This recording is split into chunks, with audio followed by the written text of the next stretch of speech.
bom dia para você, bom dia para sua família. Mais um domingo, estamos aqui na nossa Escola Bíblica Dominical. Quero convidar você a abrir a sua revista. A nossa lição é a lição de número 9. O tema dessa revista é a unidade e essa lição é a unidade na família. Vamos orar? Senhor, muito obrigado por essa oportunidade. Nós te pedimos, dá-nos sabedoria na condução dessa lição, aquilo que nós temos que aprender e fique gravado em nossos corações, que nós possamos viver tudo aquilo que é o ideal, tudo aquilo que se espera de uma família sadia, tudo aquilo que se espera de uma família focada na tua palavra. É o que nós te pedimos e te agradecemos em nome de Jesus. Amém. O texto bíblico básico está lá em Efésios, capítulo de número 5, versículos de 22 até o 33, com alguns saltos de versículo aí no meio. Acompanhe a leitura, por favor.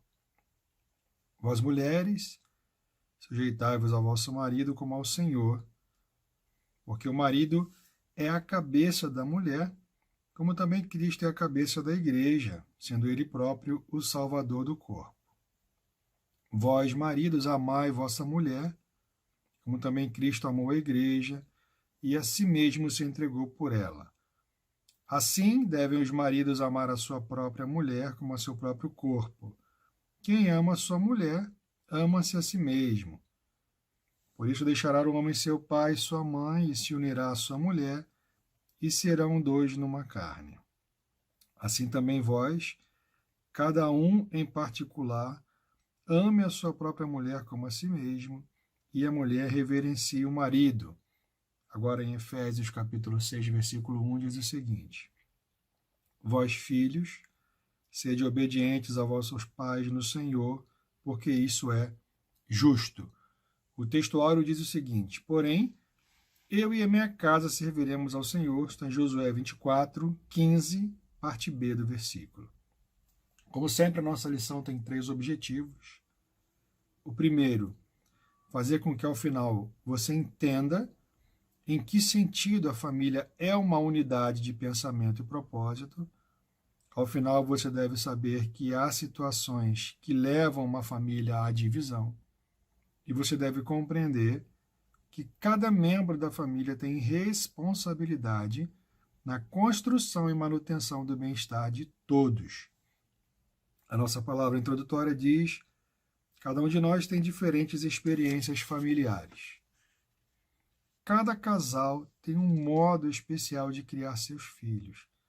Certamente os pais procuram dar o melhor para que eles cresçam e tornem-se cidadãos honrados. Seguir o padrão bíblico é o modo mais correto para se educar e viver uma vida digna e equilibrada.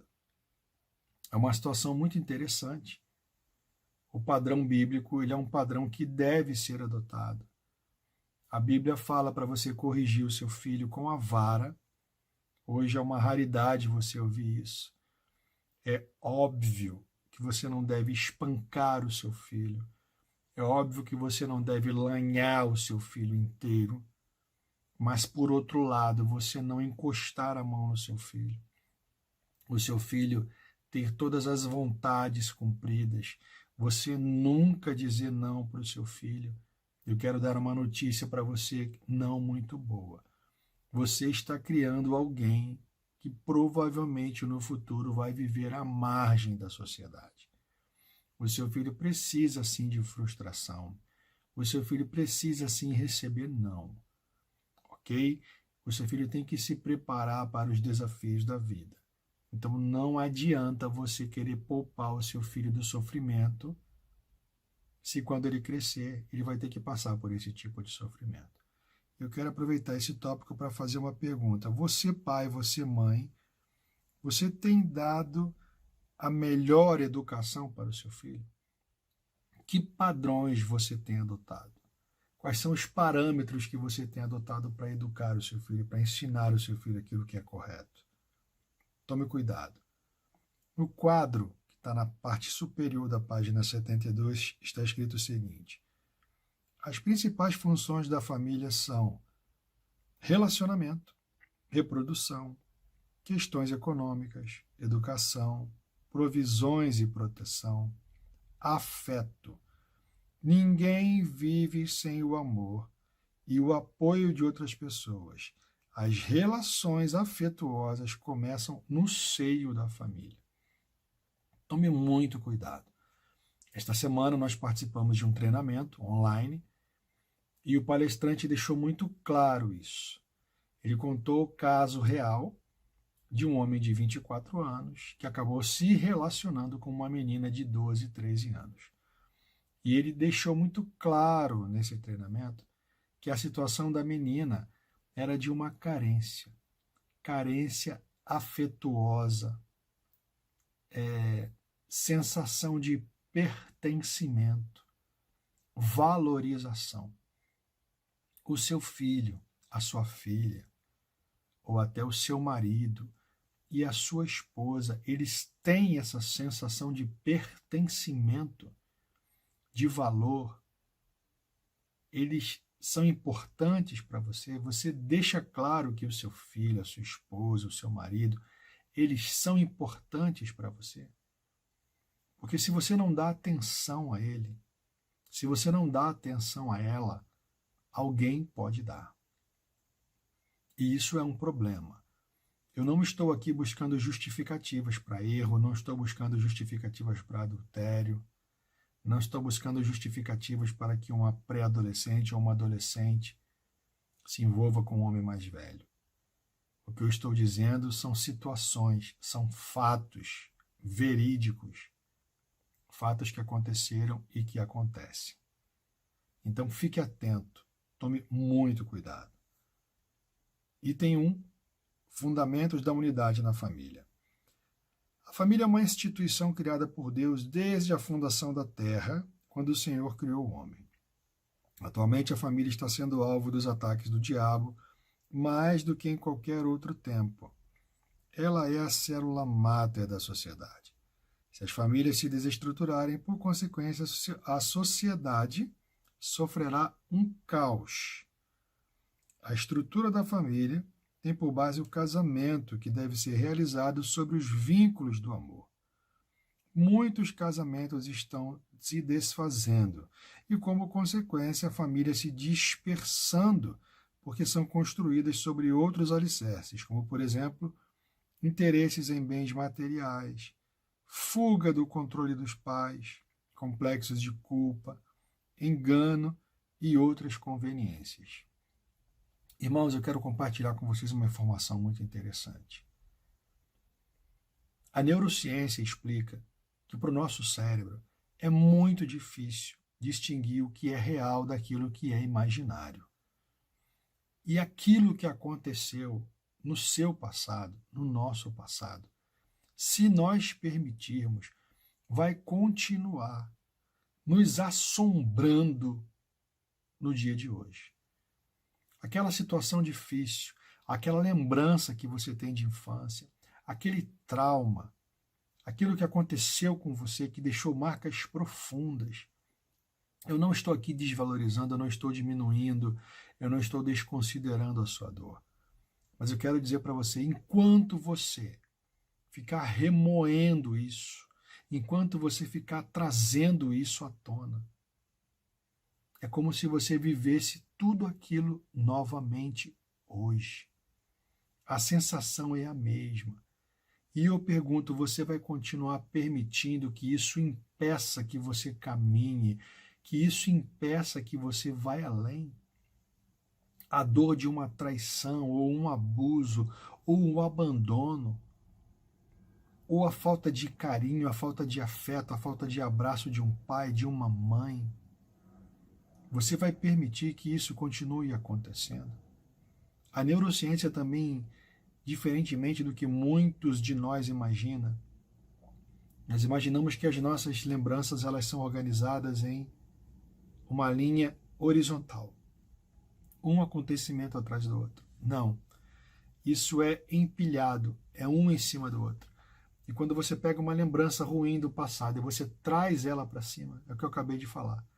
É como se você acabasse de passar por aquilo novamente. E eu quero desafiar você para que você adote uma postura diferente com relação a isso. Não permitindo que isso impeça que você viva realizado hoje, que você viva feliz, que você tenha um casamento pleno, um relacionamento pleno. Tome muito cuidado com isso. E a mesma coisa acontece com relação aos filhos. Pode ser que ele queira sair de casa por causa desse abandono, por causa dessa falta. Ou queira se associar a pessoas que não são agradáveis para ele, como uma fuga ou alguma forma de compensar aquilo que ele não recebeu quando deveria ter recebido no lar, no seio da família. Fique muito atento com relação a isso. Item 1.1. O amor demonstrado em ação. O amor é ativo e dinâmico. Ele não é passivo ou estático. O amor é produtivo, atuante, edificante, transformador e duradouro. O seu amor tem sido assim? Pense no que eu acabei de falar. O seu relacionamento amoroso ele tem sido produtivo, atuante, edificante, transformador, duradouro? Irmãos, há mecanismos, há atitudes que você precisa adotar no seu casamento. Você precisa cuidar do seu cônjuge, você precisa cultivar o seu relacionamento. Você precisa ter humor no seu relacionamento. Talvez deixar de ser aquela pessoa negativa que só enxerga o problema. Você que já está no meio da sua caminhada do casamento, eu quero fazer uma pergunta para você. O que é que você tem destacado de característica do seu marido, da sua esposa? É só aquilo que ela tem de ruim? O que você viu quando você casou com ela? O que levou você a casar com ela? Você não enxerga mais? Quais são as características positivas do seu marido, da sua esposa? Por que você está focando só nas características negativas? Temos o exemplo do próprio Deus em João 3,16, um versículo que todos conhecem. Este é o amor incondicional. Quando o amor é vivenciado... Só um instante. Desculpe. Quando o amor é vivenciado dessa maneira, as leis primárias que refletem a presença do amor certamente serão notadas. 1.1.1 Aceitação em lugar de rejeição. Só haverá unidade na família se houver aceitação mútua entre os cônjuges. Tem que haver aceitação. Quando você casou com seu marido, quando você casou com a sua esposa, ele já era o que ele é hoje. E por que não há aceitação se lá atrás houve aceitação? Cada pessoa tem a sua personalidade. Eu já disse para vocês, eu sou analista de perfil comportamental. E existem 4 perfis básicos que são diferentes entre si. Cada um tem a sua maneira de agir. Não é que um seja melhor do que o outro, mas cada um tem o seu jeito de ser. Um é extrovertido, outro é introvertido. Um gosta de sair para se divertir, outro prefere ficar em casa sentado no sofá. Um é focado em resultado, outro gosta de detalhe. Um quer respostas rápidas, dá respostas rápidas. O outro quer pensar e refletir. Então são características distintas. Eu repito, não é que um seja melhor do que o outro. O desconhecimento dessas características tem feito aumentar demais o número de separações no período da pandemia. A convivência tem aumentado o atrito. Eu tenho falado disso repetidamente aqui. Repetidamente eu tenho falado sobre isso.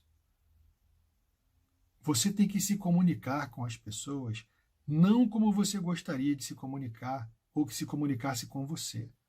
Você tem que falar com a pessoa como ela gostaria que você se comunicasse com ela. Isso é respeito, isso é uma comunicação efetiva. Há pessoas que chegam no ambiente e cumprimentam todos, sorriem para todo mundo, fazem estardalhaço. Outros chegam calados, tímidos. Não há melhor, não há pior. São diferentes. Você tem entendido essa diferença no seu relacionamento? Você tem respeitado essa diferença? Ou você tem exigido, brigado? Um é organizado. Guarda as roupas por ordem de cor. Outros vão largando pelo caminho, da sala até chegar no quarto. Alguns têm o armário totalmente organizado. Outros têm o armário totalmente bagunçado. São perfis diferentes. E o fato de vocês serem pessoas diferentes tem que fazer com que essa diferença se complete. Com que essa diferença faça com que o casal, com que a família alcance o objetivo da família, que é crescer e edificar os seus membros. Nós temos como exemplo a própria natureza criada por Deus. Existe diversidade de cores, tamanhos e formas, por exemplo, nas flores, nas folhas, nos frutos. O mundo seria muito monótono se todas as flores fossem azuis, amarelas ou vermelhas. Essa variedade traz equilíbrio e harmonia ao ambiente, porque tudo se completa. Da mesma forma, os cônjuges se completam e passam esta aceitação para os filhos. Em lugar de rejeitar o seu cônjuge por esta ou aquela maneira própria de ser, procure entendê-lo e amá-lo como ele é. Desta forma, haverá o respeito mútuo do pensar e do agir de cada um. Ninguém é perfeito, cada um de nós tem seus defeitos. É claro que alguns deles precisam ser corrigidos. Entretanto, o meio para isso não é a rejeição. Da mesma forma, deve ser a convivência com os filhos. Muitos adultos estão sofrendo ou repassando para outros seus sofrimentos porque foram rejeitados quando crianças. Faltou-lhes a devida atenção, olharam mais para os seus defeitos, sempre com recriminações, e esqueceram-se de tornar florescentes suas virtudes. As diferenças devem ser motivo de complementação e não separação. Ah, eu não como feijão.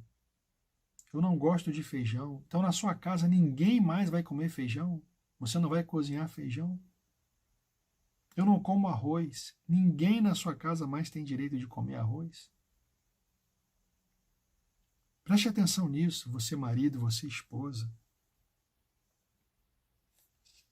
Compreensão em vez de julgamentos precipitados. Item 1.2. A compreensão é um constante desafio para uma família que procura viver em unidade. Compreensão é a maneira de agir, procurando saber as causas que provocaram tal fato antes de fazer julgamentos prematuros e tomar atitudes desastrosas. Não se deve fazer julgamentos apressados ante a vista de acontecimento. É preciso compreender por que tal fato está acontecendo. Veja bem. E analisar todas as partes, para então liberar a sentença. Sabe o que diz Tiago 1,19? Que todo homem seja pronto para ouvir, tardio para falar, tardio para se irar. Não esqueça disso. Muitas discussões e mal-entendidos no lar podem deixar de acontecer se houver compreensão por parte dos envolvidos.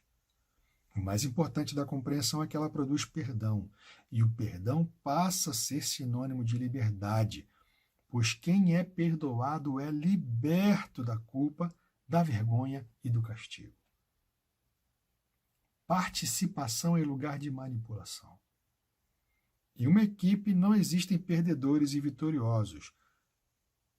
Não existem perdedores e vitoriosos ao mesmo tempo, porque todos devem trabalhar com o mesmo objetivo. Assim deve acontecer com a família, onde todos são participantes. É por meio de um bom relacionamento, com a participação de todos, que a família vence as dificuldades da vida. Imagine uma família unida que se ajuda mutuamente. Um tem um projeto, outro tem outro projeto. Um tem um sonho, o outro tem outro sonho, aí se une, a família se une para ajudar aquele membro a cumprir o seu projeto, para que a família cresça, para que todos melhorem de vida. Por que não? Porque às vezes se tratar como se alguém não fosse membro, ou você agir como se não fosse membro daquela família, não fosse responsável, não tivesse atribuições. Por que isso? É lógico isso.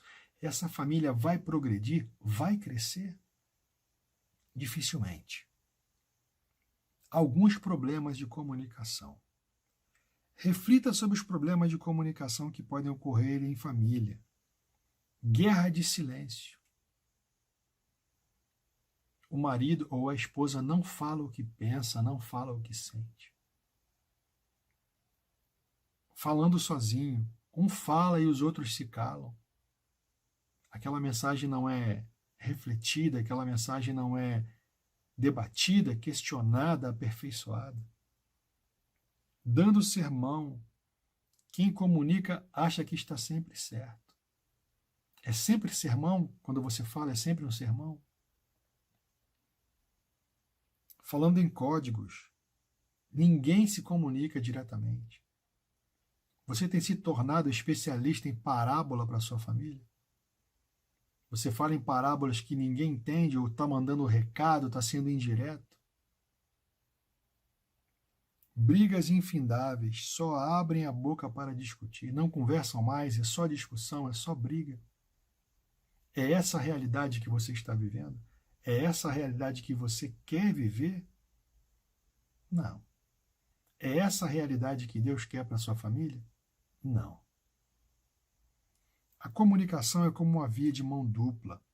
O diálogo deve ser a base da comunicação franca e aberta.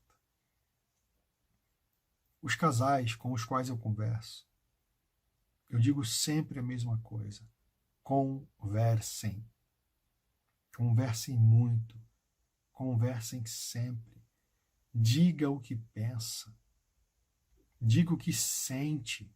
Seja claro. Pergunte se a outra pessoa entendeu. Fale os seus motivos, fale os seus porquês. Divida os seus traumas de infância. Porque às vezes você passa por uma situação que se chama gatilho, e aquele gatilho dispara aquela lembrança ruim que você teve lá na sua infância. E você descarrega em cima da pessoa errada o resultado desse gatilho.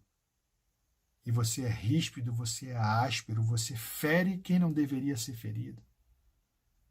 Pense nisso, explique isso para a pessoa. Olha, eu me aborreci porque quando eu era criança aconteceu isso, isso e isso. E quando você falou, eu me lembrei exatamente daquilo que eu passei quando era criança. E aquilo veio à tona e por isso eu respondi rispidamente, eu falei daquela maneira. Ou eu me lembrei de como eu sou, eu vi você agindo como eu sou e eu não gosto dessa forma que eu faço, dessa forma que eu ajo. Fale. Quando você explica para o outro o seu porquê, as coisas ficam mais claras. E muitos casais se perdem, têm a sua união destruída por causa da falha na comunicação. A comunicação ela é fundamental. Uma pessoa que se comunica bem é muito bom de você ouvir. Ela consegue transmitir com clareza o que ela quer, a mensagem que ela quer. Você não se cansa de ouvir. Você escuta, escuta e você não percebe que o tempo está passando. Cuidado. Seja um bom comunicador na sua casa. Vamos seguir os diferentes papéis. 1, 3, 2.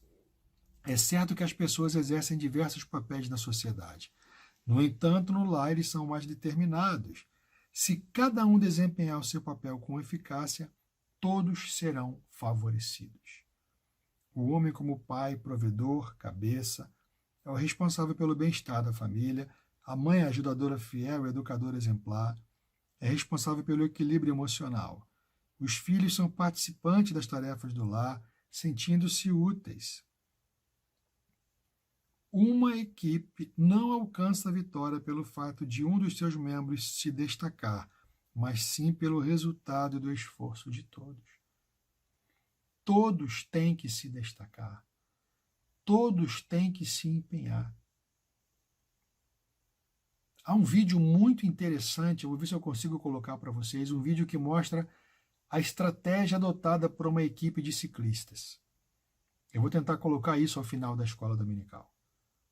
O que é uma estratégia de ciclistas? O que os ciclistas fazem? Na realidade, eu vou colocar agora para você. Dá uma olhadinha aí. Vê o que você acha.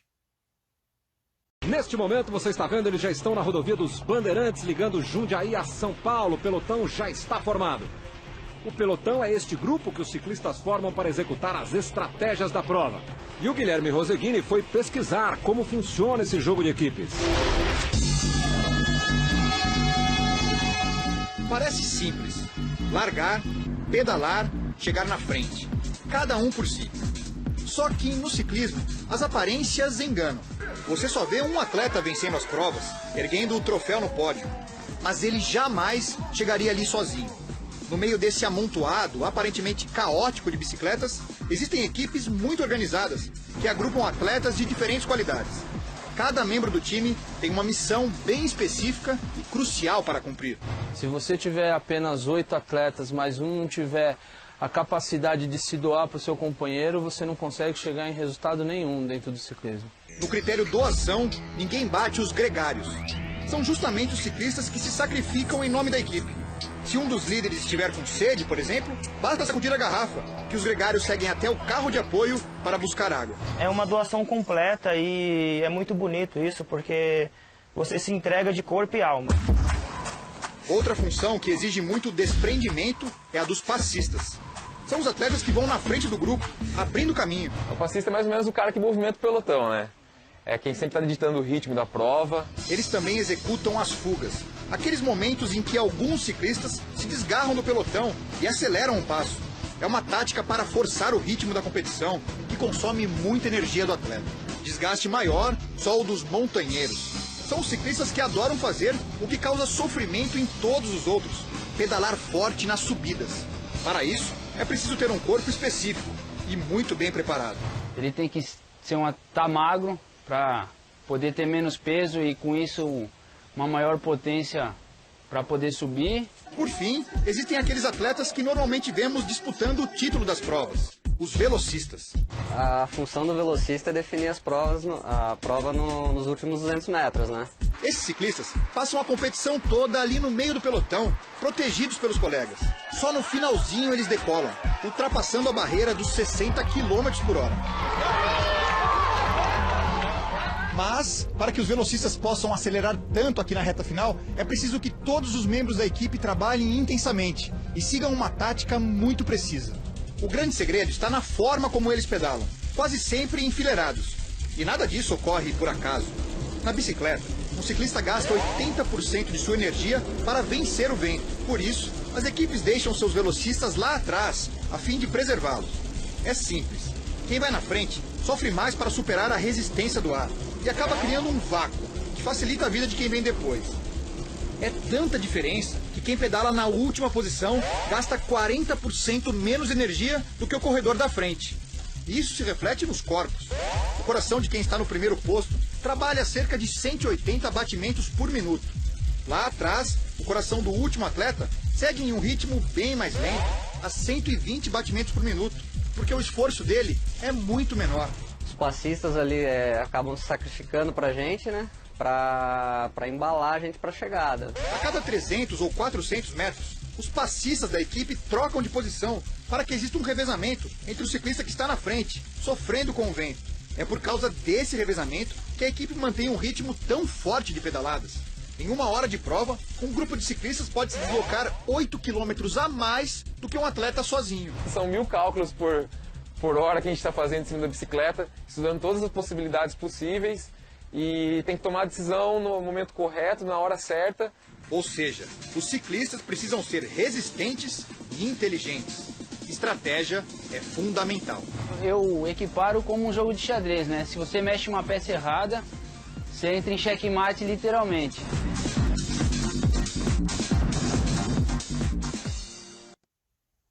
Viram o que é uma equipe? Viram como é uma equipe que tem uma estratégia? Viram como funciona uma equipe com estratégia? E por que não ser assim dentro de casa? Por que não agir assim em família, meus irmãos? Vamos seguindo. Fazer coisas juntos cria a oportunidade de conhecer-se melhor, confiar mais uns nos outros, crescer em unidade, compreender e aceitar as diferenças com mais facilidade, sentir prazer e alegria de estar juntos, ajudando-se mutuamente. Eu compartilhei com vocês, eu acredito, um dia desse nós ficamos 3 dias sem energia aqui em casa. E aí fomos conversar, fomos brincar, fomos jogar. Isso é gostoso, coisa que nós não fazemos, irmãos, com frequência. Coisa que nós não fazemos sempre. Isso é muito importante. Item 2. Motivos de desunião na família. Existem vários motivos que provocam desunião na família. Citaremos alguns deles que o espaço nos permite. Na Bíblia encontramos exemplos de famílias que sofreram consequências drásticas como resultado de desentendimentos que levaram à desunião. E ele cita vários aqui. Isaac ter sido enganado, se encheu de amargura, Esaú se encheu de amargura, Esaú nutriu ódio contra seu irmão, Jacó teve de separar da família. Isso aconteceu na Bíblia, irmãos. No item 2.2 ele fala que o caso se repete. Mesmo sendo vítima de uma situação problemática no lar dos seus pais, em consequência da preferência de sua mãe, que a mãe nutria por ele, Jacó repetiu o mesmo erro. Depois de muitos anos longe do lar, já cansado e pai de 12 filhos e uma filha, Deus determina que Jacó retorne à terra de seus pais. Mesmo amedrontado com a reação de Esaú, ele iniciou a caminhada de volta e Deus preparou tudo e o reencontro foi incrível. Mas fruto, irmãos, fruto de uma atitude inconsequente e impensada. Preferências, enganações. No item 2.2.1 é dito aqui, a preferência provoca ciúmes. Você lembra da história de José? É citado aqui. O queridinho do papai. E José não fazia o mínimo esforço de esconder os seus sonhos dos seus irmãos e até da família. Era o sonhador. E nos seus sonhos a sua família estava sempre servindo a ele, se prostrando diante dele. Olha que interessante. Tome cuidado, pai, tome cuidado, mãe, com as preferências dos seus filhos. Você pode não dizer, você pode não mencionar, mas pode ser que o seu filho perceba isso. Tome cuidado. 3 maneiras que ajudam a manter a unidade familiar.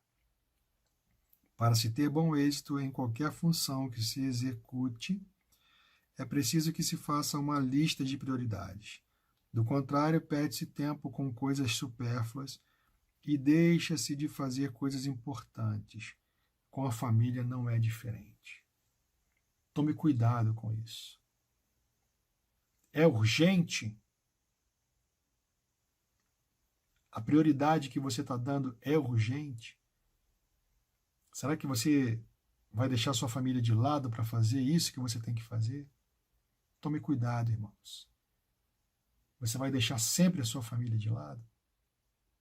Você vai trocar a sua família por qualquer coisa? Eu já comentei aqui, um dia eu estava em casa e eu reclamei da bagunça que meus filhos faziam. A minha esposa virou para o lado e falou, olha, não reclame. Um dia você vai sentir falta disso. Eu tive que concordar com ela. Eu falei, é verdade. No momento que está acontecendo a situação, você não se dá conta, a gente se incomoda, às vezes quer ficar em silêncio, às vezes não quer agito, não quer barulho. Mas vai chegar um dia que a casa vai estar vazia. Vamos estar só eu e ela. Os quartos dos filhos vão estar vazios. Alguns sofrem da chamada síndrome do ninho vazio, que é aquela falta que sentem dos filhos. E às vezes os filhos se afastam mais ainda dos pais idosos, mais distante ainda, isolando os pais. Reflita sobre isso. Depois da família, o cristão deve ver a lista de prioridades de acordo com as necessidades de cada família. Há pessoas que trocam a família pela obra na igreja. Cuidado. Eu estou servindo ao Senhor e deixou sua família. Eu estou ajudando os outros, estou ajudando a família dos outros. E a sua? Como está a sua família? A prioridade é a sua família, irmão. A prioridade é o seu esposo, a sua esposa. Eles são prioridades para você. Cuidado, tudo tem o seu tempo. Prioridade não é exclusividade. Já explicamos isso aqui já. Em outra ocasião, não vou repetir. Faça do seu lar um lugar aprazível. Quando a casa é bem ordenada, limpa, arrumada, por mais simples que seja, trará prazer aos seus moradores e certamente o relacionamento familiar será de boa qualidade. Valorize os momentos que passam juntos. Procurem comer juntos, irmãos, quando for possível. Almoçar, jantar, procure fazer uma refeição juntos. Isso é importante. Quando não estávamos em período de pandemia, eu vi pessoas que não queriam voltar para casa. Não tinham prazer em voltar para casa, pessoas fora do nosso universo da igreja, pessoas não cristãs. Cuidado com isso. Conclusão. Não deixe que a vida passe com monotonia, mesmice, horas perdidas em discussões ou mau humor. Deus nos concede condições para sermos felizes com nossos familiares. Depende de cada um oferecer uma parcela de contribuição para que a família supere as dificuldades e seja vencedora. Cuidado, esse mundo tão hostil. O hábito de reunir toda a família periodicamente é extremamente salutar. Essa é a hora propícia para que os pais e os filhos tenham momentos de prazer, compartilhamento e alegria. Assim os laços afetivos são estreitados e o amor cresce. Nesses momentos, eles podem também tomar decisões, discutir o que está acontecendo na vida de cada um, trocar informações e veicular orientações que serão muito úteis ao equilíbrio familiar.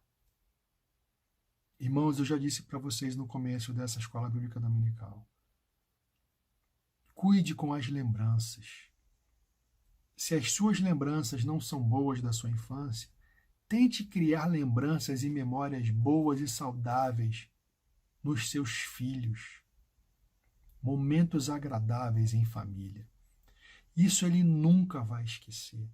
Nunca vai esquecer, nunca. Mostre para o seu filho, para a sua filha, o quão importantes eles são na sua vida. Vamos orar? Senhor, muito obrigado por essa oportunidade.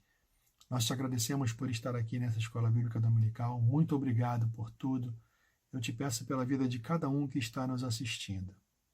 Cuida, Senhor, livre de todo mal. Dá sabedoria aos familiares. É o que nós te pedimos e te agradecemos em nome de Jesus. Amém.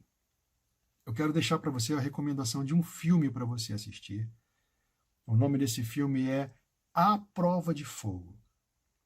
Eu vou colocar aqui o banner do filme. Esse filme, se não me engano, está disponível até no YouTube, eu não tenho certeza. Mas não é muito difícil de você conseguir aí. Talvez com 5 ou 6 reais você consiga alugar até isso aí no YouTube e consiga assistir. Vale a pena. É um filme dedicado aos casais que pode ser assistido por toda a família.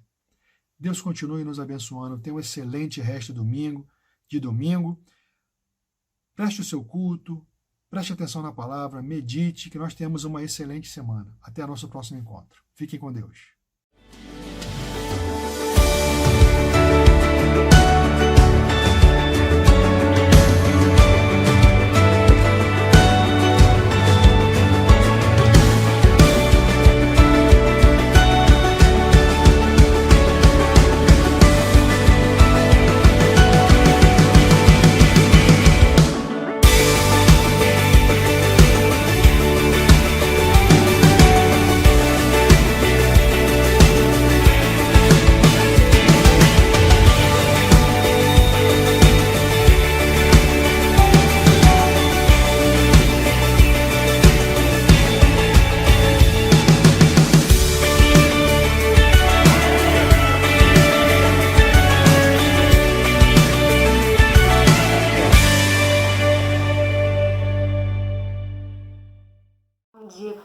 tudo bom? Eu gostaria de convidar vocês a abrirem suas Bíblias em Lucas 17, a partir do versículo 11. A caminho de Jerusalém, passou Jesus pela divisa entre Samaria e Galileia. Ao chegar num povoado, 10 leprosos foram em sua direção e ficaram a certa distância. Então, aos gritos, chamaram seu nome. Jesus, mestre, tem piedade de nós.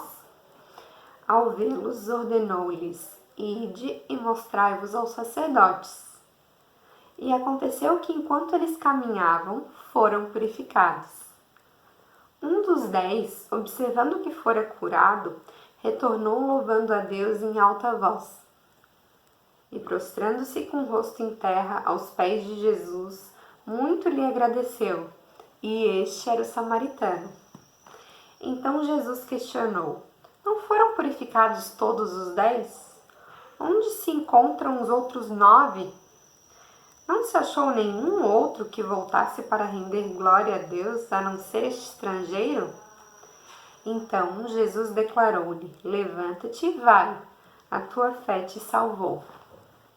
Hoje pela manhã eu estava meditando nessa palavra e me chamou muita atenção a questão de... Eles eram doentes, né? Eles estavam com lepra, e a lepra era uma doença que naquela época era contagiosa, né? Então eles tinham que ter um certo isolamento ali social, não podiam ficar perto de todas as pessoas. E eles chegaram até Jesus, uma certa distância, né? Pedindo, clamando por piedade. E o que me chamou a atenção aqui no versículo 14, é que Jesus, no primeiro momento, não curou esses homens. Ele falou para que eles fossem mostrai-vos aos sacerdotes.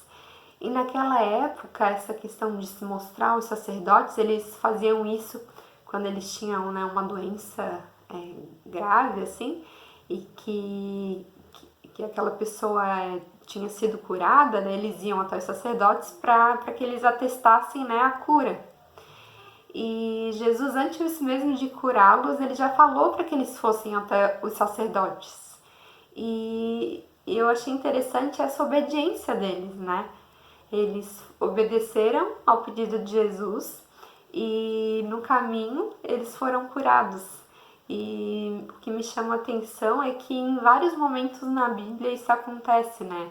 Esse pedido, antes de um milagre acontecer, assim, Deus muitas vezes pede algo e Ele espera a obediência, né, do nosso lado. Ele se alegra com isso. Então isso me chamou bastante atenção, assim, né? Porque eles obedeceram e Deus operou um milagre. E eu vejo isso na vida de Abraão também, né? Na história dele, de Naamã, Pedro, quando foi puxar as redes, né? Que passou a madrugada toda pescando. E pela manhã Jesus pediu para que ele jogasse as redes, e ele obedeceu. Então eu vejo que eu gostaria de trazer essa reflexão, né? O quanto a gente tem buscado obedecer à voz do Senhor e o quanto essa obediência pode nos fazer muitas vezes viver o sobrenatural de Deus, ver realmente o poder dele sobre as nossas vidas, né? Amém? Vamos orar? Senhor, nós te louvamos nesse dia, Pai. Te louvamos porque Tu és maravilhoso, Pai. O Senhor é justo. O Senhor é um Deus de amor, de bondade, de justiça. E nós Te amamos muito, Senhor. Tu és maravilhoso. Nós somos gratos pela provisão. Somos gratos, Senhor, porque tudo que precisamos nós temos em Ti. Muito obrigada, Pai, porque o Senhor, nessa semana que passou, cuidou de nós e nós temos o privilégio de estar mais no final de semana aqui, te prestando culto, te louvando por tudo que tu és. Muito obrigada, Senhor. Que o Senhor venha nos ajudar a cada dia a ter nossas mentes transformadas pela tua palavra, que a cada dia nós possamos ser mais obedientes, Senhor, à tua voz, sensíveis à tua voz, que nós possamos ser instrumentos teus, Senhor, nessa terra, para que a tua vontade venha se cumprir, Senhor, para que o teu reino seja estabelecido, Pai, e que realmente nós possamos levar as boas novas por onde nós passarmos, que as pessoas possam conhecer como te conhecer, Senhor, e ver realmente quanto tu és maravilhoso, Pai, o quanto tu és um Deus de amor e o quanto o Senhor realmente quer ter um relacionamento conosco. Que nós possamos, Pai, a cada dia ter esse relacionamento e te conhecer mais e mais, Senhor. Fica conosco nesse dia, Pai. Recebe os nossos louvores, a nossa adoração, como realmente uma forma de gratidão, de amor, por tudo que o Senhor é, Pai, porque realmente nós não somos nada sem Ti. Tu és tudo que precisamos, Senhor. Fica conosco nesse dia, Pai, em nome de Jesus. Amém.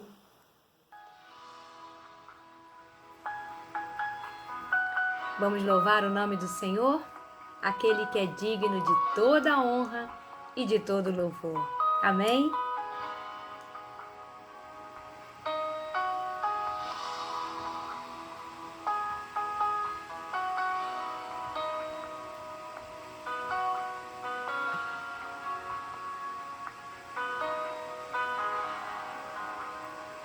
Estás aqui, movendo entre nós, te adorarei, te adorarei.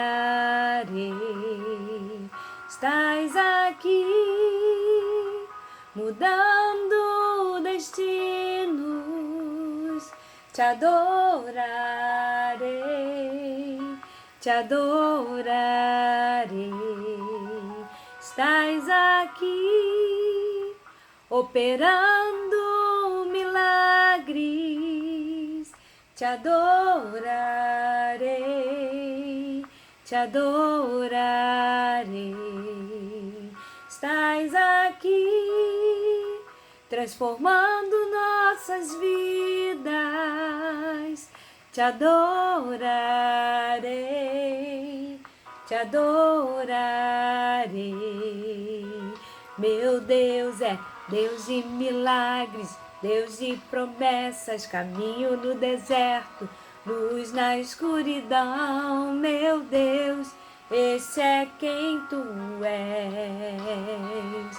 Meu Deus é Deus de milagres, Deus de promessas, caminho no deserto, luz na escuridão. Meu Deus, esse é quem tu és.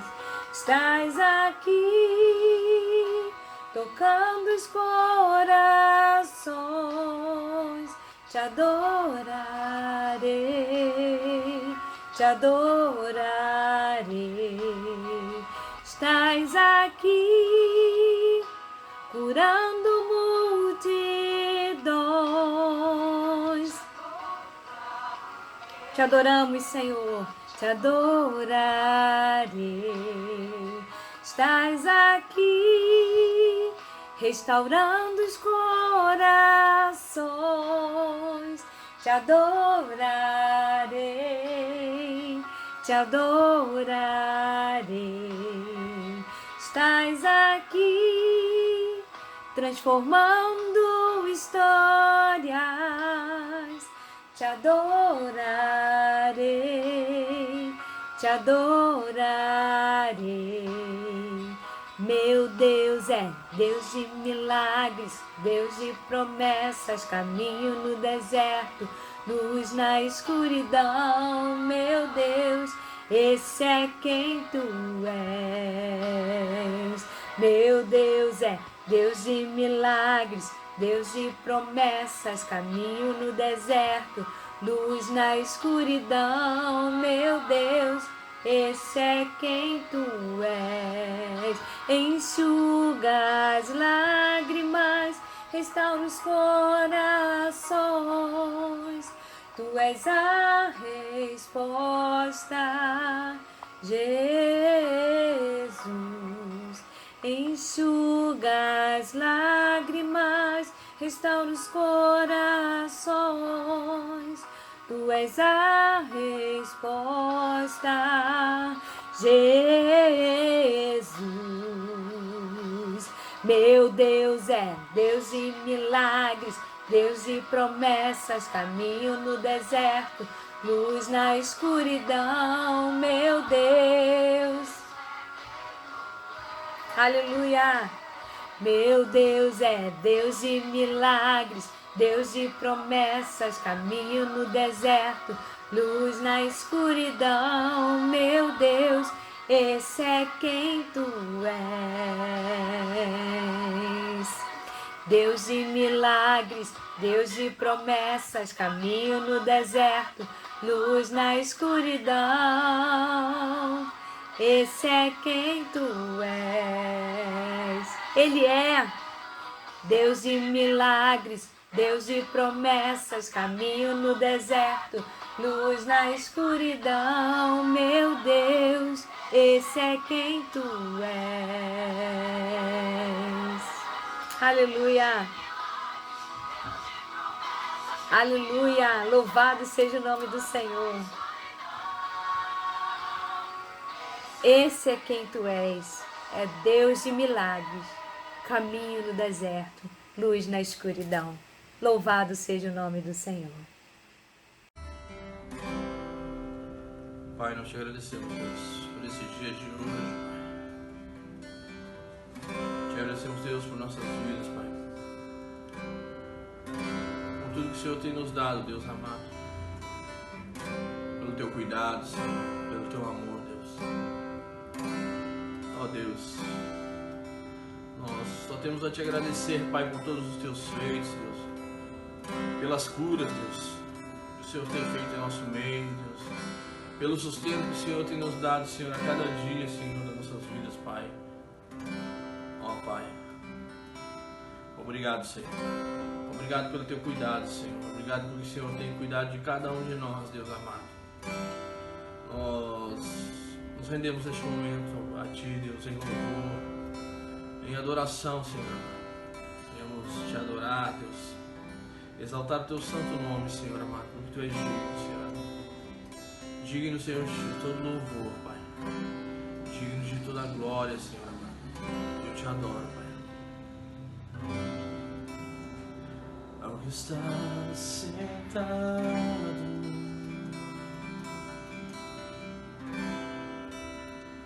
no trono,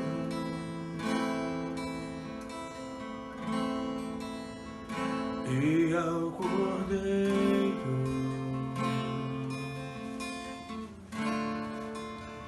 seja o louvor,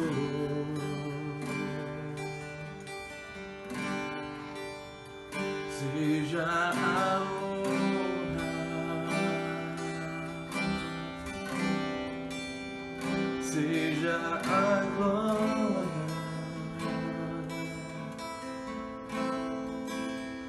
seja o domínio pelos séculos dos séculos. Cante comigo. Seja a honra,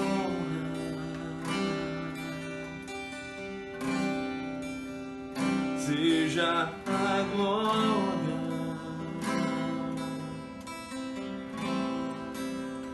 seja o domínio pelos séculos dos séculos. Ele é poderoso, poderoso Deus,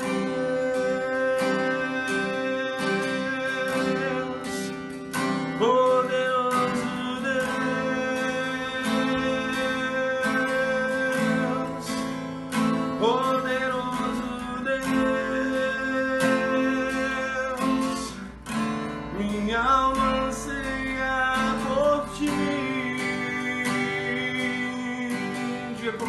poderoso, poderoso Deus,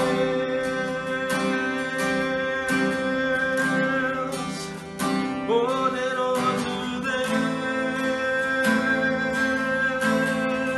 aleluia, poderoso Deus, minha alma anseia por ti.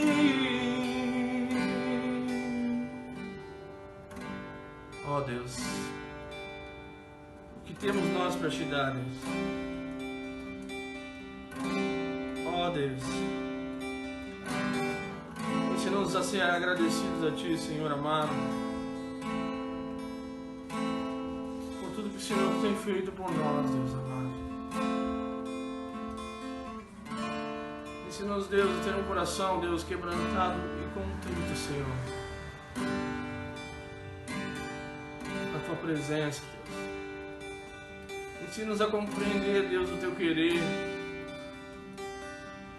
a Tua vontade, Senhor, nesse tempo, para nós como povo, como igreja, como nação, Deus. Ó Deus, em nome de Jesus, Deus amado. Que não venhamos, Deus, andar ansiosos, Deus amado. Ansiosos, que não venhamos, Deus, deixar que a ansiedade venha tomar conta das nossas vidas, dos nossos corações, Deus. Ó Deus, opera, Senhor, em nosso coração, Senhor.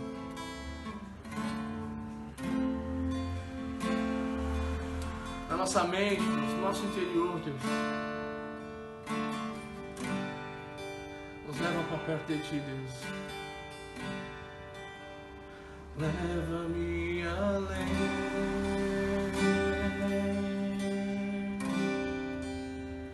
Leva-me além.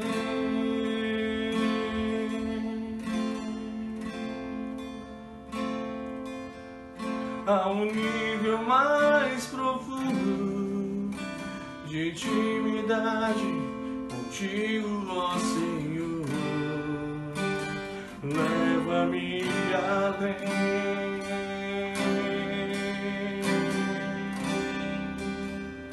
Leva-me além.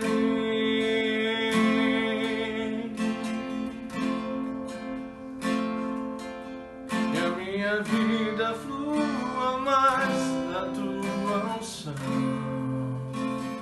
mais do Teu poder.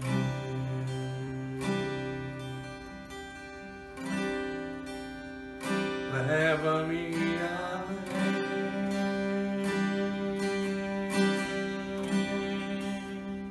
Leva-me além.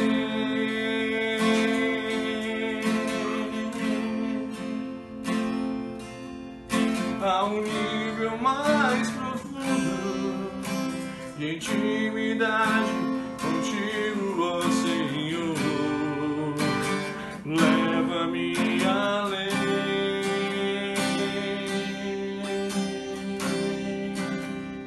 Leva-me além.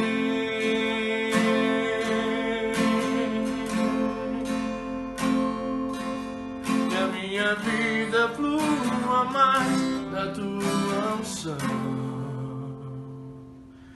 mais do Teu poder.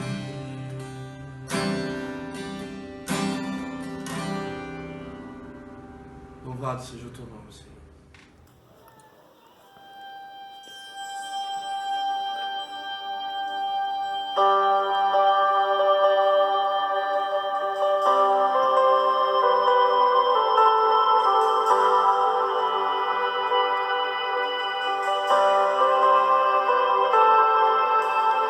Grande é o Senhor e muito digno de louvor. Na cidade do nosso Deus, seu santo monte, a alegria de toda a terra.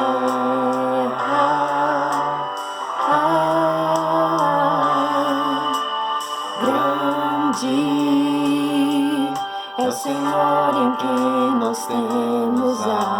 vitória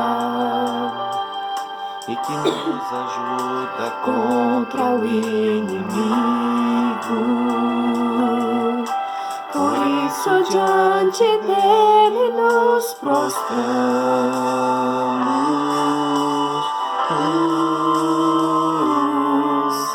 Queremos o teu nome engrandecer e agradecer-te por tua obra em nossas vidas. Confiamos em teu infinito amor, pois só tu és o Deus eterno sobre toda a terra e céus.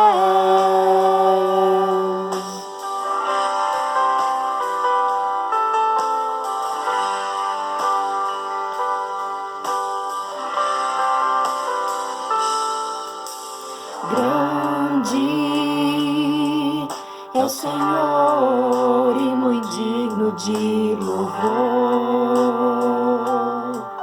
Na cidade do nosso Deus, seu santo monte, a alegria de toda a terra.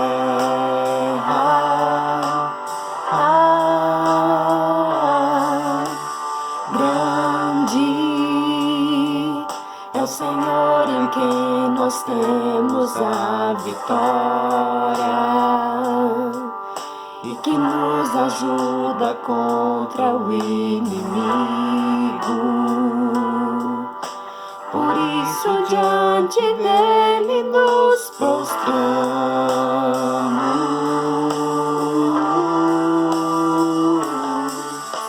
Queremos o teu nome engrandecer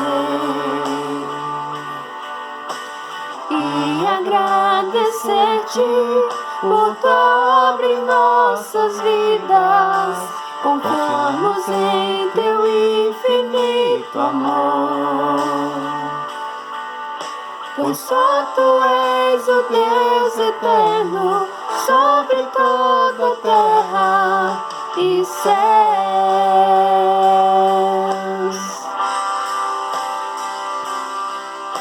Queremos o teu nome engrandecer e agradecer-te por tua obra em nossas vidas.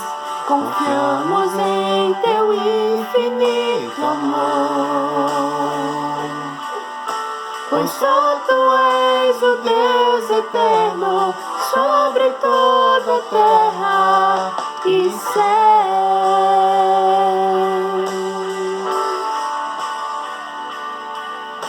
Pois só tu és o Deus eterno sobre toda a terra e céus.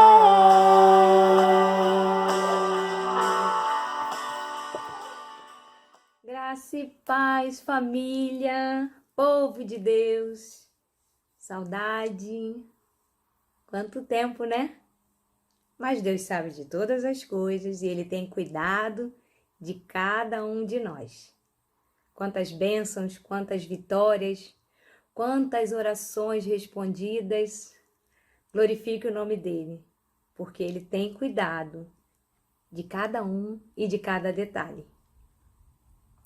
Eu lembro que há um tempo atrás, eu tinha dado como exemplo o povo de Israel sendo liberto do Egito, que eles tinham mentalidade de escravos e tal. E eu estava fazendo meu devocional, e o devocional é num livro. Deixa eu ver se consigo mostrar para vocês. Mas assim, ó.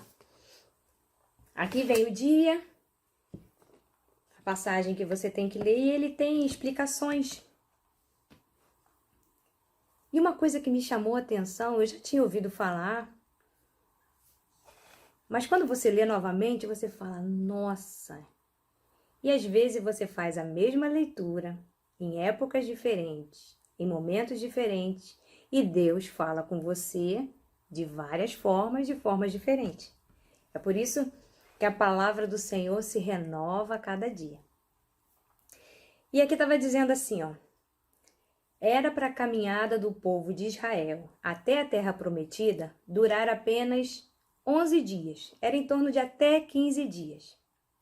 Mas a sua murmuração, incredulidade, rebeldia e desobediência transformaram esses 11 dias em 40 anos.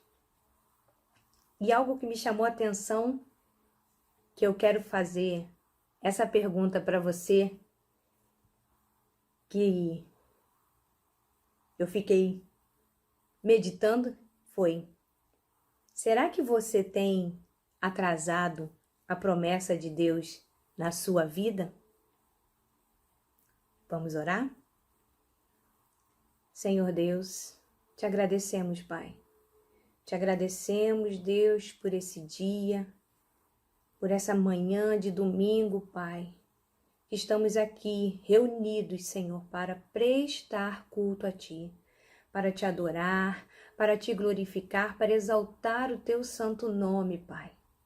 Obrigada, Senhor. Obrigada pelo Teu cuidado. Obrigada pelos livramentos, Senhor. Obrigada, Senhor, porque o Senhor tem cuidado de cada família, de cada lar, Senhor, de cada irmão, de cada irmã que precisa sair do seu lar para trabalhar, Deus. Obrigada pela saúde, pela restauração, Senhor, pelo cuidado. Deus, muito, muito obrigada, Pai. Obrigada, Senhor, porque o Senhor tem nos dado alimento, o Senhor tem nos dado, Senhor, amor, paz, tranquilidade, e te agradecemos, Pai. Mas também queríamos te pedir perdão, Senhor, por essa questão, Senhor, da murmuração, da rebeldia, da desobediência, Pai, da incredulidade, que muitas vezes, Senhor, toma conta da nossa mente, do nosso coração, e com isso atrasamos a Tua promessa na nossa vida, Pai. Tira, Pai, tira, Senhor. E que nessa manhã, tudo aquilo que está dentro de nós, Senhor, seja retirado, Pai, limpo. Pega o vaso, Senhor, e limpa, Senhor. Tira tudo aquilo que não é do Teu agrado, da nossa mente, do nosso coração. E usa-nos conforme a Tua vontade, para a honra e glória do Teu santo nome. Amém e amém. É forte nessa pergunta? Semana passada eu fiquei, ó.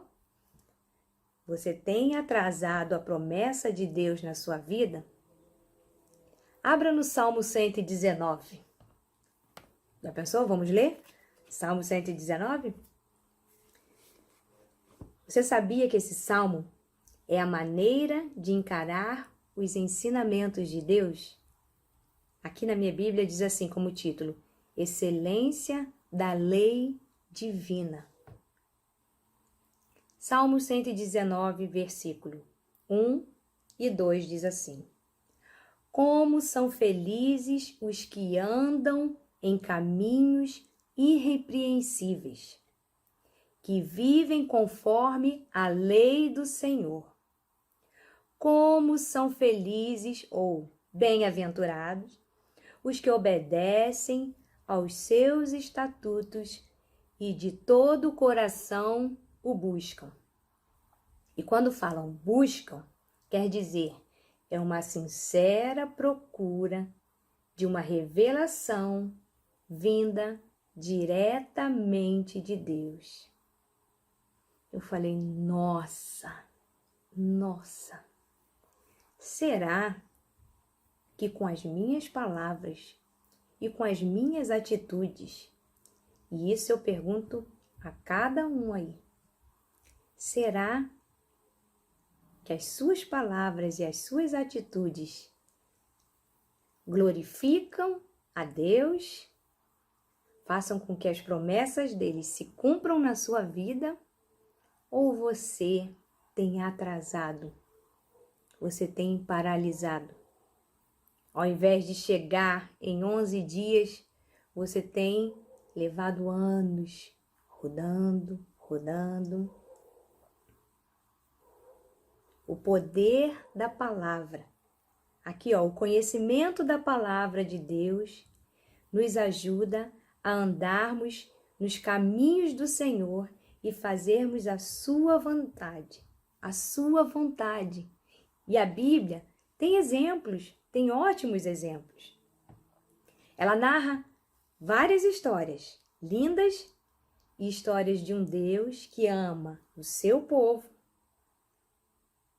Ali no caso que eu estava falando, o povo de Israel, que era um povo duro e obstinado, que se recusava a obedecer, mas ele encontra dentro dessa multidão de pessoas, remanescentes fiéis, que vocês conhecem a história, Josué e Calebe, assim podemos chamá-los, né? Eles escolheram crer, eles escolheram obedecer. E aqui o Salmo 119 é tudo sobre a palavra de Deus. No versículo 11, diz assim: guardo no coração as tuas palavras para não pecar contra ti. Gente, refere-se tanto ao decorar certos versículos da Bíblia para servir-nos de arma moral na hora da tentação, como também deixar o significado da Bíblia penetrar no nosso subconsciente, moldando a nossa personalidade. Ou seja, a leitura da palavra diariamente, ela vai lá, ela penetra no nosso subconsciente e ela vai moldando a nossa personalidade. Só assim nós vamos ficar iguais não, parecidos com Cristo. Continuando, você pode estar falando assim: ah, Carla, mas é tão difícil ler a Bíblia ou entender a Bíblia. Amados, o versículo 18, isso é bem interessante, você pode colocar isso na sua Bíblia e toda vez que você for abrir a Bíblia para ler, para estudar, para meditar, leia esse versículo antes. Versículo 18 do Salmo 119 diz assim: desvendo os meus olhos para que eu contemple as maravilhas da tua lei. Ou seja, Senhor, tira todas as escamas, tira tudo aquilo. Senhor, me ajuda a contemplar as maravilhas da tua lei. Ore isso ao abrir a sua Bíblia, com fé, com fervor. Senhor, eu quero ler a tua palavra, eu quero ser obediente. Eu quero tirar a murmuração de dentro de mim. Eu quero tirar a rebeldia, a incredulidade. Às vezes fazemos tantas coisas, falamos tantas coisas e não nos damos conta que estamos sendo murmuradores, que estamos sendo incrédulos. Ah, não, isso Deus não vai fazer. Ah, não, isso Deus não pode. Deus pode todas as coisas. Ele é um Deus de milagre. Nós cantamos isso. Meu Deus é Deus de milagres, Deus de promessas, caminho no deserto, luz na escuridão. Meu Deus, esse é quem tu és. Esse é o nosso Deus. Mas por ele ser Deus, tudo é de acordo com a vontade dele e no tempo dele. A questão é, nós erramos, nós desobedecemos e nós queremos desfrutar das promessas, das coisas boas, sem fazer o básico. Somente o conhecimento da palavra vai nos limpar, vai nos firmar. A palavra nos limpará, eu escrevi aqui, ó. A palavra nos limpará das nossas murmurações, dos nossos questionamentos, da nossa desobediência e assim por diante. É a palavra de Deus. leia, medite, viva. Viva a palavra de Deus diariamente. Deixa eu endireitar aqui. Diariamente. Ai, Carla, mas eu não consigo ler. Eu tenho uma preguiça. Dei o nome, né? Eu tenho uma preguiça espiritual. Eu estava ouvindo isso hoje com uma pastora falando sobre isso.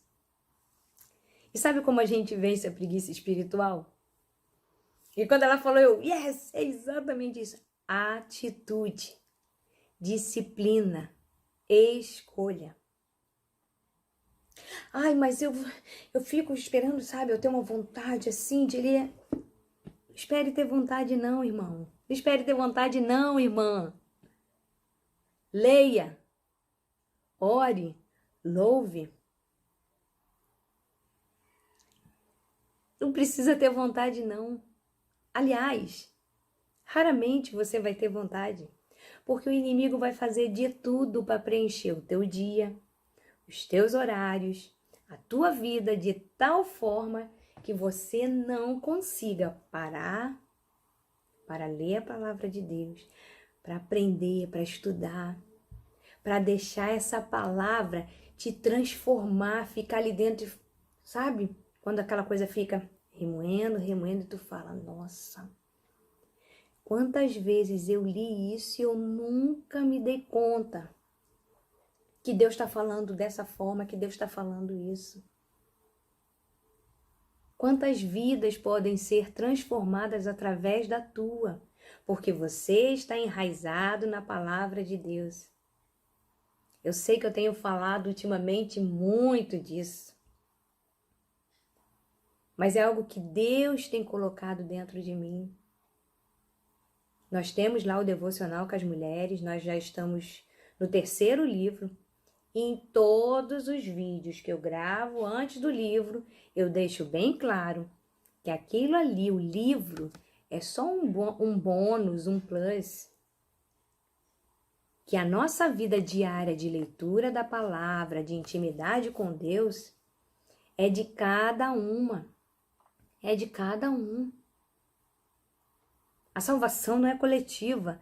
Não vai o ministério feminino, não vai o ministério de louvor, não vai a liderança, não vai a diretoria, não vai o conselho. Não vai não, irmão. Não vai dar para pegar na abinha de um, não. Não dá tempo mais da gente brincar, da gente ficar no leitinho. Não, irmãos. Não, amadas. Temos que buscar mais de Deus, do nosso Pai. Ele é teu pai, você é filha. Tenha intimidade, queira estar perto, ore. Hoje eu estava falando com meu pai, ele fez uma cirurgia. Essa semana? Eu acho que foi essa semana. Uma cirurgia de emergência, ele ia botar 3 safenas, acabou botando uma safena e uma mamária. Ficou na UTI, depois foi para o quarto. Acabou tendo arritmia, cansaço e voltou para a UTI. Ontem, ou anteontem. E hoje ele me ligou. E eu atendi, pai! E aí, pai? Minha filha, o pai tá bem. Voltei pro quarto. Não posso falar muito. Eu falei, então tá bom, glória a Deus, acabou a conversa. Ele, não. Eu tô bem, não tô com mais arritmia, não tô com cansaço, meu pulmão tá bem e tal. Pai, eu fiquei tão feliz. Eu glorifiquei o nome do Senhor. Falei, pai, eu te amo, pai, que saudade, pai. Ai, que bom, que bom. Antes dele fazer a cirurgia, eu gravei um áudio para ele, agradecendo a Deus pela vida dele. Falei, pai, não é despedida não, tá? É só pro Senhor ter ciência de tudo que o Senhor fez na minha vida. Eu quero deixar claro, pai, que eu não tô deixando mais nada para depois, assim. Não, depois eu converso. Depois eu peço perdão. Não, depois eu digo eu te amo. Depois, é claro, irmãos, eu não sou santa, eu esqueço também às vezes. Mas antes dele fazer a cirurgia, eu gravei um áudio para ele, falando de tudo que eu aprendi com ele, com a minha mãe, do exemplo, do amor, do cuidado. E falei para ele, não é despedida não, tá? O senhor tem muita coisa ainda para fazer aqui, tem muita coisa para ensinar para seus netos e tal. Ele, eu sei, minha filha, obrigada, eu te amo. E assim a gente tem que ser com Deus. Deus, obrigada. Obrigada. Tem um cartaz que eu amo. Eu falo, gente, alguém viu isso na minha mente? Que diz assim, ó, várias vezes eu olhei para o céu e falei, foi o Senhor, né? Foi o Senhor. Gente, foi o Senhor em tudo. É em tudo. É acordar, comendo, dormindo, se cuidando. Os testemunhos que eu tenho ouvido, que Deus tem feito na vida das mulheres, gente, isso não tem preço. E um livro que a gente tem lido, baseado na palavra, de mulheres que começaram a ler a palavra, de fazer o devocional. Gente, Deus está nos dando tempo, Deus está nos dando esse momento. No início da quarentena eu botei um cartaz nas minhas redes sociais. E Deus colocou todo mundo no cantinho do pensamento. Deus colocou o universo no cantinho do pensamento. O que isso quer dizer? Ele nos deu a oportunidade de ficar lá. Lá que eu digo, aqui na minha casa, você na sua. Para orar mais, ler mais a palavra. Ah, Carla, eu continuo trabalhando. Eu também. Aliás, eu não sei quanto a vocês, a gente acaba trabalhando mais. Mas não tem mais saída para festa, saída para reunião, saída para isso, saída para aquilo. Eu tô trabalhando em casa. Eu sei que alguns têm que sair. Aliás, só saia se for necessário. Cuidem-se. E eu tô tendo mais tempo. Sabe por quê? Porque é a atitude, é a escolha. É o que é prioridade para você. Gente, nós temos a palavra de Deus. Continua aí, Salmo 119. Tem um que a gente lê direto. 105. Salmo 119, versículo 105. Abre aí. Diz assim: lâmpada para os meus pés é a tua palavra e luz para os meus caminhos. É luz, amadas, é lâmpada. Eu tô aqui com uma lâmpada aqui, outra aqui embaixo para poder dar uma iluminada, né? Mas imagine você ter isso, e nós temos, está tudo aqui. Está tudo aqui, a palavra do Senhor. O Salmo 119, ai, irmã, mas o Salmo 119, né? Você já viu quantos versículos são? Amada, querido, quantas coisas você leu na sua vida que não trouxe nenhuma mudança, que não te ajudou em nada, que não causou transformação. Quantas? E você está reclamando de ler a palavra de Deus, um manual. Você tem que ter a sua vida com Deus, a tua leitura, o teu momento. Ore, medite, anseie por essa verdade, por essa palavra no seu coração. Lá em 2 Timóteo, capítulo 3, versículo 16 e 17, diz assim, ó. Toda a Escritura é inspirada por Deus e útil para o ensino, para a repreensão, para a correção e para a instrução na justiça, para que o homem de Deus, e aí a mulher de Deus também, seja apto e plenamente preparado para toda boa obra. Entendeu?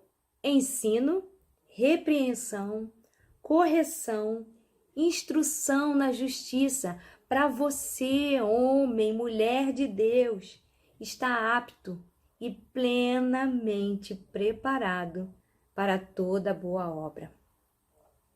Nesse período de pandemia, eu sei que as pessoas, para alguns está sendo difícil, né? Nem todo mundo está conseguindo lidar. Eu e o Marcelo temos conversado com várias pessoas, aconselhado, orado. Mas o que a gente mais fala é: você precisa buscar de Deus. Você precisa ter a sua vida com Deus. Você precisa orar. Não ser aquele irmão ou irmã, 6 horas por mim? 6 horas por mim? Irmão, 6 horas? Ele quer que todo mundo ore, mas ele não ora. Ora, tenha a tua intimidade. Eu ouvi uma frase muito engraçada que diz assim, ó: nós pastores não somos os pedágios para você chegar a Deus. Sabe que você vem, fica ali com os pastores, tipo um pedágiozinho passou e a gente encaminha você. Claro, nós estamos aqui para ser bênção, para mostrar, para ajudar, mas você tem que ter a sua vida com Deus. Você tem que ter a sua intimidade, o seu relacionamento com Deus. Quanto mais você anda com Deus, mais parecido com Ele você fica. Pensa nisso. Será que você tem atrasado a promessa de Deus na sua vida? Será que as suas atitudes, as suas palavras têm glorificado ao nome do Senhor? Salmo 119. Irmãs, eu falei, gente, e olha que eu já li. Só que, sabe aquela leitura que tu passa, lê de novo, sublinha, bota uma setinha, bota um coladinho e tal. E eu fui olhando, falei, gente, quantas maravilhas, quantas coisas tem aqui. Versículo 114.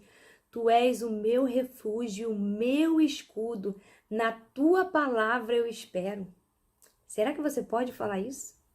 Na tua palavra eu espero. Admiráveis, no versículo 129, admiráveis são os teus testemunhos, por isso a minha alma os observa. Sobre mim, lá no 143, vieram tribulação e angústia. Todavia, os teus mandamentos são o meu prazer.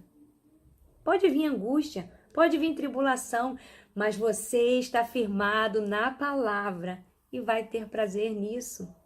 Não na luta, na tribulação, mas na hora que você estiver passando, Deus vai trazer à memória aquilo que te dá esperança, aquilo que você leu.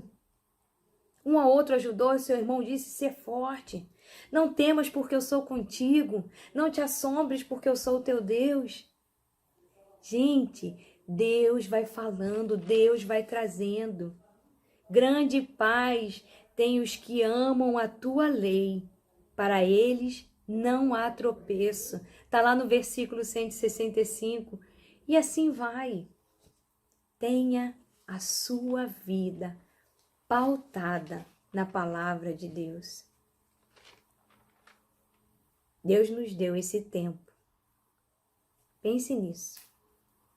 Deus tem nos dado esse tempo para buscarmos mais a Ele.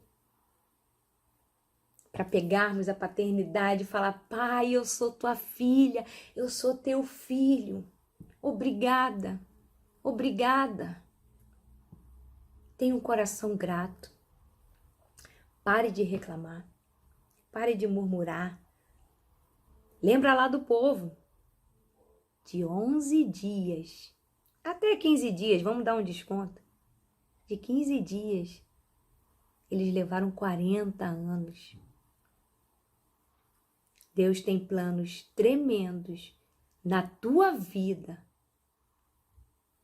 E só depende do que você vai fazer, da sua escolha, da sua atitude. Obedecer, crer, viver, glorificar, adorar, ou murmurar, reclamar, não acreditar, desobedecer. A escolha é sua. O que você plantar, você vai colher. Lembra? Semeadura?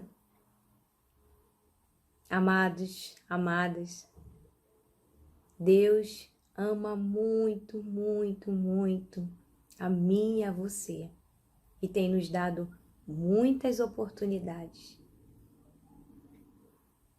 Para mim, e por tudo que eu tenho ouvido e visto, esse é o tempo de cada um. Você, marido, você, esposa, você, filho, cada um, porque a salvação é individual. Buscar mais de Deus, mais intimidade, mais relacionamento. Palavra. Medite. Leia. Volte, não entendi. Pesquise. A internet está aí, tem vários livros. Mas a sua base tem que ser a palavra de Deus. A palavra de Deus, a palavra de Deus. Eu não me canso de falar. Eu fui criada no Evangelho e a gente tem a tendência de esperar e de se alimentar pelo que os outros falam. Pelo pastor, pelo líder, por algum irmão. Não. Você tem que se alimentar aqui, ó. Você, lê. Que Deus abençoe a vida de cada um, de cada uma. E busque. Faça essa pergunta. Será que eu tenho atrasado a promessa de Deus na minha vida? Pense, reflita. E se tiver, mude. Se tiver que tomar uma postura, uma decisão, que seja para melhor, para buscar mais de Deus, seguir a sua vontade. Só assim, vamos experimentar a vontade dele, né? Obedecendo, e qual é a vontade dele? Boa, agradável e perfeita. Mas temos que obedecer. Se você tiver um tempo, que você tem, porque a gente, quando quer, a gente arruma. Leia o Salmo 119. Leia, medite. E bota lá. Eu coloquei, não na minha Bíblia, mas no meu devocional, esse versículo. Salmo 119, versículo 18. Toda vez que você for à Bíblia, ler a Bíblia, ore isso. Senhor, desvenda os meus olhos para que eu contemple as maravilhas da tua lei. Peça com fé, com fervor. Que ele, o autor, vai sentar do teu lado enquanto você está lendo. E você vai experimentar coisas maravilhosas e tremendas. Porque só Deus pode fazer isso. Ele é teu Pai. Ele está contigo. Ele te ama. E é o único que jamais vai te abandonar. Amo vocês. Fiquem com Deus. E até o nosso próximo encontro. Beijo.